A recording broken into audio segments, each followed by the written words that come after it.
pueda participar como una más dentro de las listas de futuros mandatarios.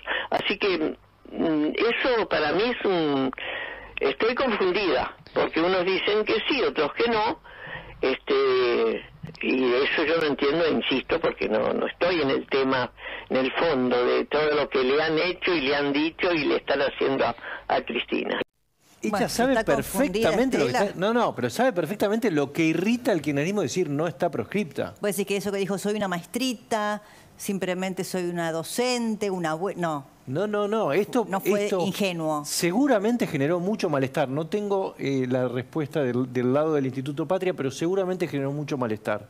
¿Petri? ¿Pero qué le sorprende a Estela de Carlotto? Si el kirchnerismo se ha caracterizado durante toda su vida de hacer una utilización política de los derechos humanos y de cooptar a las organizaciones. Cristina Fernández de Kirchner se siente dueña de todas las organizaciones de derechos humanos y tiene una visión sesgada de los derechos humanos con la mirada puesta en la nuca, donde solamente reconocen los derechos humanos vinculados a las atrocidades que se cometieron en la dictadura. Pero nada dicen, por ejemplo, de sus socios latinoamericanos, nada dicen de Ortega, nada dicen de Cuba, nada dicen de Maduro. Digo, mientras que acá hacen revisionismo, y parcial, por cierto, en el mundo se asocian a las peores dictaduras. Y por eso utilizan la fecha del 24 de octubre ahora justamente para denunciar la proscripción y claramente la violación a los derechos humanos que vive Cristina Fernández de Kirchner. Recordemos Pietragala en Naciones Unidas denunciando a la justicia argentina. Claramente Naciones Unidas inmediatamente le dijo, muchachos, acá lo que hay que garantizar es la independencia del Poder Judicial, algo que ustedes en estos momentos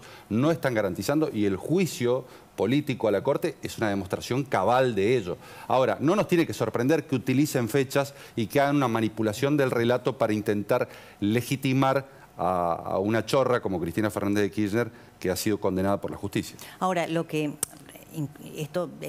subyace a esta declaración de Estela, me parece a mí, más allá de la utilización que ha hecho el kirchnerismo desde octubre de 2003, cuando llegó al poder, es la interna, ¿no? Claro. La interna, o sea, que Estela, que como vos decís, es tan cercana a Alberto Fernández, diga con ingenuidad, no, bueno, yo soy una maestrita, pero yo estoy tan confundida, no sé si está proscripta, no está proscripta. ¿Está proscripta Malamud? No, la ley no la proscribe, porque el juicio, la sentencia no está firme. Pero ella se quiere hacer parecer a Lula. Bueno, Lula, que en Brasil está la ficha limpia, acá ni siquiera tenemos la ficha limpia, así que no hay modo, ¿no? Exactamente. Pero la clave es lo que acabas de decir, Débora, la interna, porque es la gravedad de la interna la que va a definir la gobernabilidad del próximo gobierno, de la próxima administración, del próximo presidente. Y lo que estamos viendo es que la interna es sangrienta en el gobierno y en la oposición. Con sangrienta quiero decir lo siguiente, no hay tiros, no hay balas, evolucionamos desde los 70. Sangrienta significa que el que pierde la interna no vota al que ganó. Y así no solamente te dificulta la victoria electoral, sino la gobernabilidad posterior. Esto es lo que estamos viendo, un gobierno en el cual las internas le dificultan la toma de decisiones y el presidente es humillado por el ministro de Interior y no lo puede echar.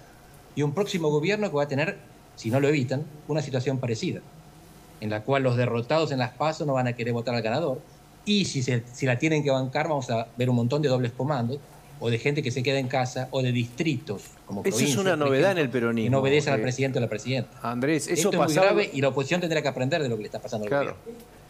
Sí, lo que nosotros llamamos habitualmente el fuego amigo. Hablando de eso y de la interna también en la oposición, un tema que parece chiquito, menor, pero que desnuda también los conflictos en Justo por el Cambio, Luis, es, bueno, este tuit que me llamó la atención de López Murphy, porque no era una crítica a las murgas en general o a los feriados de carnaval, que además, bueno, hay detrás una industria cultural que todos conocemos, sino que era una crítica a Larreta. Sí, era una crítica a Larreta porque hay mucha plata, ahora te cuento cuánta plata se está gastando en las murgas, en los corsos. Razones para que la ciudad de Buenos Aires deje de financiar a corsos. Son un gasto superfluo.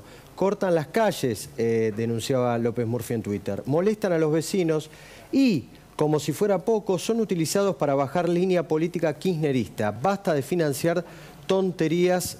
Bueno, postdata, no fueron 30.000. ¿Por qué? Lo que indignó a López Murphy fue un video que viralizan de redes sociales cercanas, muy cercanas al kirchnerismo, de supuestamente una proclama popular que había ocurrido en una murga de Villa Urquiza, que se manifestaba en las calles de Boedo y cantaba esto que ahora vas a escuchar, Débora. A ver. ¡Viva vida eternamente nuestra jefa espiritual! Que la obra más humana, más cristiana y más divina ha luchado junto al líder por justicia y libertad. Pero pobre de los ricos y mezquinos sentimientos, es el lema del gobierno hecho casi la nación. Este pueblo de argentinos, de elevados pensamientos, que jugándose el destino da la vida por Perú. Por la vida del Marmelón, por Néstor, por Cristina, por las 44 almas que quedaron en el mar, por los 30.000 compañeros desaparecidos, ahora y siempre, hasta la victoria siempre. Es la obra más humana, más cristiana y más divina, ha luchado junto al líder por justicia y libertad. ¡Viva Perú, carajo!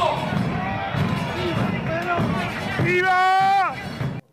Bueno, para algún desprevenido, el cartel que estaba detrás de la murga era del gobierno de la Ciudad de Buenos Aires. Bueno, tanto pedían pluralidad, unidad, bueno, ahí ves, como Mirá, auspicia el gobierno de la ciudad, los que gritan viva Perón, Cristina, Néstor, bueno, en fin. 34 corsos Sí. financió la Ciudad de Buenos Aires, más de 100 agrupaciones murgueras. No hay datos concretos de cuánto manejó la Comisión de Carnavales y Corsos. Se quejaban que dieran más presupuesto.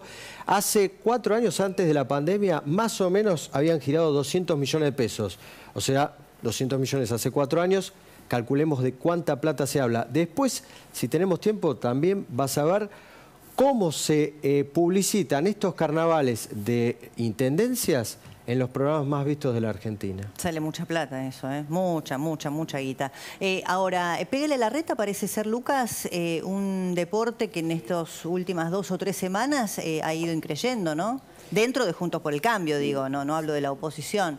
Sí, bueno, es un poco lo que comentábamos hoy, ¿no? Digamos, nosotros venimos viendo una caída en la intención de voto de Juntos por el Cambio desde julio, el mejor momento del espacio, y probablemente tenga que ver con esta... Goethe tenía una fórmula para el amor que decía: no te pido que me pidas que estés de acuerdo en todo, decime que estamos transitando el mismo camino. Bueno, yo creo que en algún punto Juntos por el Cambio necesita apelar a esa fórmula, ¿no? Porque muchas veces la transmisión de las diferencias termina construyendo la idea de que no hay un espacio ahí que tiene consensos básicos respecto hacia dónde ir, ¿no? Y esto posiblemente termine siendo inconveniente en un contexto en donde ratifico esto que decía Luis, ¿no?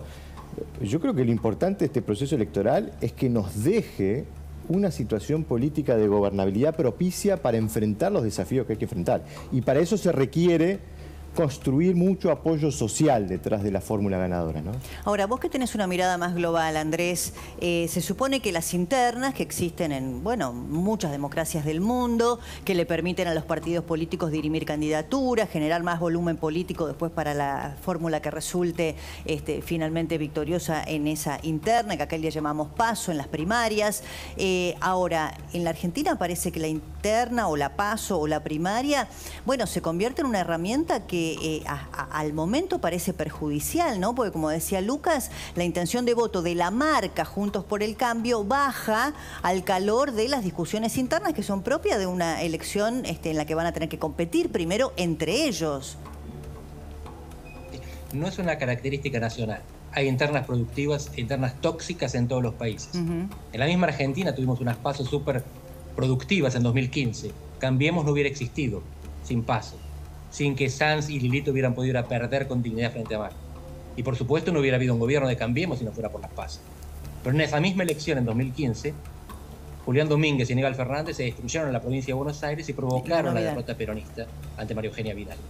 La cuestión es cómo se procesa la interna, en el mismo país, el mismo distrito. La interna es tóxica cuando no hay algo en común, lo que decía Lucas, un camino o un destino compartido. Y sobre todo cuando están muy parejas.